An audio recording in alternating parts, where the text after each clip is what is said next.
మనుషులు ఎప్పుడైతే మిమ్మల్ని చేదరించుకొని వదిలేస్తారో, మిమ్మల్ని పట్టించుకోరో, నీతో మాట్లాడడానికి ఇష్టపడరో, నీతో సహవాసం చేయడానికి ఇష్టపడరో, నిన్ను ఏకాంగుడిగా వదిలేస్తారో, ఆ సమయం దేవునికి కావాలండి. ఎందుకంటే ఆ సమయంలో ప్రభువు నీతో దగ్గరగా వచ్చి మాట్లాడడానికి సమయం అది. హల్లెలూయా. మనం అనుకుంటాం మనుషులందరూ నన్ను వదిలిపెట్టేశారు, మనుషులు ఎవరైనా పట్టించుకోవట్లేదు అనుకుంటాం.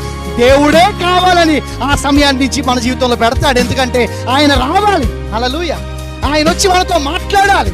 మనం వాక్యం విన్నా అలా చదువుకున్నా వెళ్ళిపోవడం కాదు. ఈ విన్న వాక్యాన్ని ఇంటికి వెళ్ళిన తర్వాత, ప్రభువా ఈ వాక్యంలో ఉన్న జీవితము, ఈ వాక్యంలో జరిగింది నా జీవితంలో నెరవేరాలి ప్రభువా. హల్లెలూయా. అది క్రైస్తత్వం అండి. క్రైస్తవ జీవితం అంటే అది వాక్యములో ఉన్నట్టుగా మన జీవితంలో జరగాలి. దానికోసం మనం ప్రయాసపడాలి.